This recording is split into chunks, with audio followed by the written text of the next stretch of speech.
crisis. It's a worldwide financial fiasco involving terms you've probably heard like subprime mortgages, collateralized debt obligations, frozen credit markets, and credit default swaps. Who's affected? Everyone. How did it happen? Here's how. The credit crisis brings two groups of people together, homeowners and investors. Homeowners represent their mortgages, and investors represent their money. These mortgages represent houses, and this money represents large institutions like pension funds, insurance companies, sovereign funds, mutual funds, etc. These groups are brought together through the financial system, a bunch of banks and brokers commonly known as Wall Street. While it may not seem like it, these banks on Wall Street are closely connected to these houses on Main Street. To understand how, let's start at the beginning. Years ago, the investors are sitting on their pile of money, looking for a good investment to turn into more money. Traditionally, they go to the U.S. Federal Reserve, where they buy treasury bills, believed to be the safest investment. But in the wake of the dot-com bust in September 11th, Federal Reserve Chairman Alan Greenspan lowers interest rates to only 1% to keep the economy strong. 1% is a very low return on investment, so the investors say, no thanks. On the flip side, this means banks on Wall Street can borrow from the Fed for only 1%. Add to that general surpluses from Japan, China, and the Middle East, and there's an abundance of cheap credit. This makes borrowing money easy for banks and causes them to go crazy with leverage.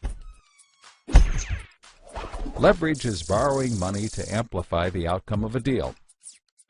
Here's how it works. In a normal deal, someone with $10,000 buys a box for $10,000. He then sells it to someone else for $11,000. For a $1,000 profit, a good deal. But using leverage, someone with $10,000 would go borrow $990,000 more dollars, giving him $1 million in hand. Then he goes and buys 100 boxes with his $1 million and sells them to someone else for $1,100,000. Then he pays back his $990,000 plus $10,000 in interest. And after his initial $10,000, he's left with a $90,000 profit versus the other guy's $1,000. Leverage turns good deals into great deals. This is a major way banks make their money. So Wall Street takes out a ton of credit, makes great deals, and grows tremendously rich, and then pays it back. The investors see this and want a piece of the action, and this gives Wall Street an idea. They can connect the investors to the homeowners through mortgages. Here's how it works. A family wants a house, so they save for a down payment and contact a mortgage broker. The mortgage broker connects the family to a lender who gives them a mortgage. The broker makes a nice commission. The family buys a house and becomes homeowners. This is great for them because housing prices have been rising practically forever. Everything works out nicely. One day, the lender gets a call from an investment banker who wants to buy the mortgage. The lender sells it to him for a very nice fee. The investment banker then borrows millions of dollars and buys thousands more mortgages and puts them into a nice little box. This means that every month he gets the payments from the homeowners of all the mortgages in the box. Then he sicks his banker wizards on it to work their financial magic, which is basically cutting it into 3 slices: safe, okay, and risky.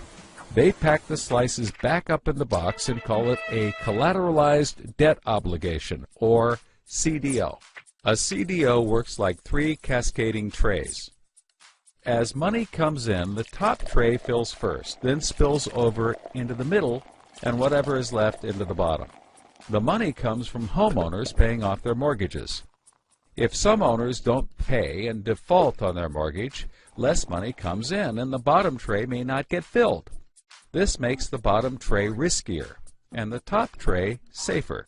To compensate for the higher risk, the bottom tray receives a higher rate of return, while the top receives a lower, but still nice return. To make the top even safer, banks will insure it for a small fee, called a credit default swap. The banks do all of this work so that credit rating agencies will stamp the top slice as a safe, AAA rated investment, the highest, safest rating there is. The OK slice is BBB, still pretty good, and they don't bother to rate the risky slice. Because of the AAA rating, the investment banker can sell the safe slice to the investors who only want safe investments. He sells the OK slice to other bankers, and the risky slices to hedge funds and other risk takers. The investment banker makes millions. He then repays his loans.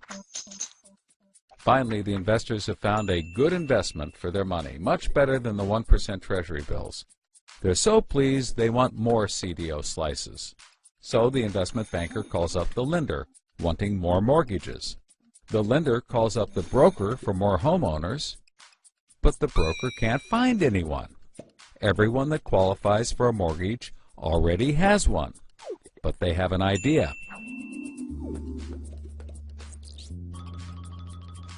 When homeowners default on their mortgage, the lender gets the house, and houses are always increasing in value. Since they're covered if the homeowners default, lenders can start adding risk to new mortgages, not requiring down payments, no proof of income, no documents at all. And that's exactly what they did. So instead of lending to responsible homeowners, called prime mortgages, they started to get some that were, well, less responsible. These are subprime mortgages. This is the turning point. This is the turning point. So, just like always, the mortgage broker connects the family with a lender and a mortgage, making his commission. The family buys a big house. The lender sells the mortgage to the investment banker,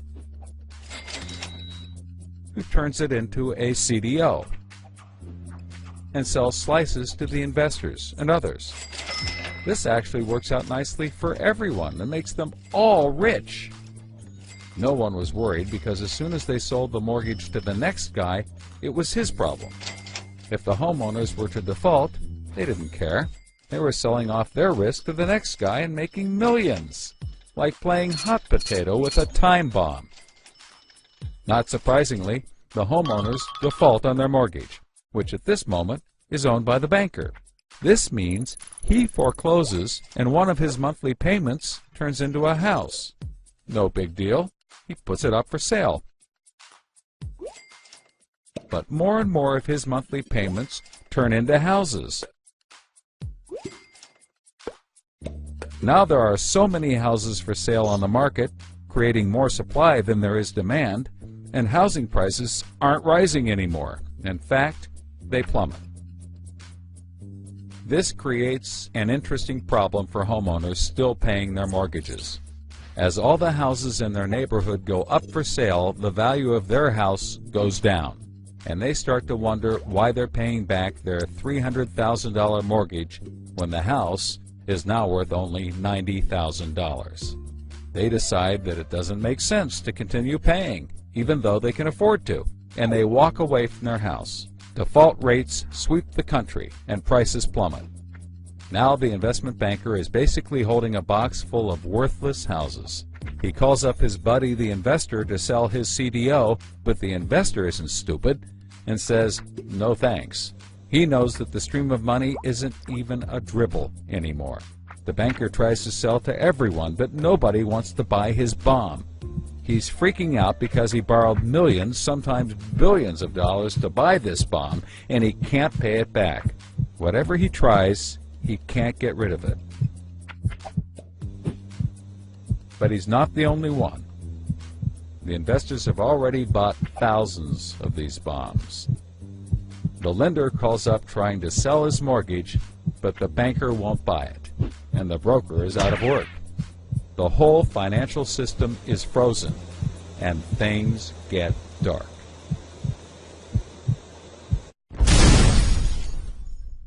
Everybody starts going bankrupt. But that's not all. The investor calls up the homeowner and tells him that his investments are worthless. And you can begin to see how the crisis flows in a cycle.